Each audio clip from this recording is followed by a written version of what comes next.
10वी तसेच 12वी नंतर पुढे काय डिप्लोमा तसेच डिग्री इंजिनिअरिंग करिअरसाठी सर्वोत्तम पर्याय श्री आनंदराव आंबेडकर इंजिनिअरिंग कॉलेज, गारगोटी पाल, तालुका भुदरगड, जिल्हा कोल्हापूर। सर्व शासकीय योजना आणि स्कॉलरशिप उपलब्ध। आजच संपर्क करा।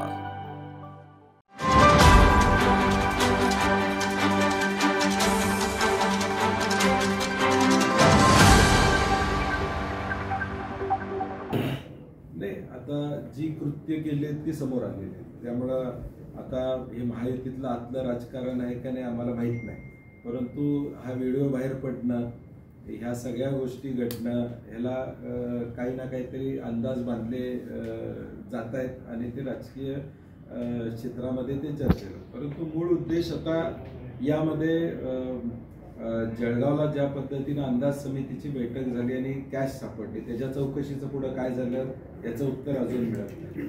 संजय गायकवाड यांच्यावर गुन्हा दाखल करायला 48 तास लागले, म्हणजे सो मोठं पोलिसांना तो गुन्हा दाखल करणं शक्य होतं। म्हणजे कायद्यावर प्रशासनावर सुद्धा एवढा दबाव आहे सरकारचा की सो मोठं गुन्हा दाखल।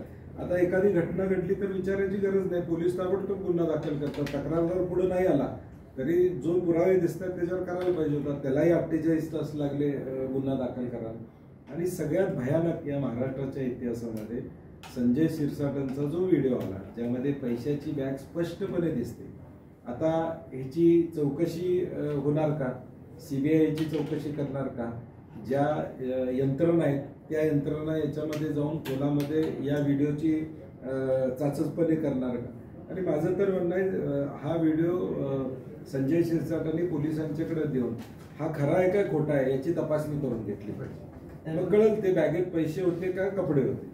त्यांनी कबुली दिलेली आहे की तो व्हिडिओ माझ्याच घरातला आहे, माझ्याच रूम मधला आहे, मात्र त्यांचा दावा फक्त त्यातला एकच आहे की त्यामध्ये पैसे नाही, कपड्याच्या बॅग मध्ये पैसे कसे ठेवले, बाकीचं सगळं कबूल करतायत पैसे आहेत। देशानं सगळ्या देशानं बघितलेलं आहे, पैशाची बॅग तिथं दिसते, त्यामध्ये पैशाचे गट्टे दिसत आहेत, हे सगळ्या देशानं बघितलेलं आहे। आता ते कपडे आहेत असं म्हणत असतील तर मला वाटतं याच्यापेक्षा मोठा विनोद नाही। मला वाटतं त्यांनी राजीनामा दिला पाहिजे, कारण की हे जर स्पष्ट दिसत असेल तर ते त्यांचा राजीनामा मुख्यमंत्र्यांनी घ्यावा अशी आमची अपेक्षा।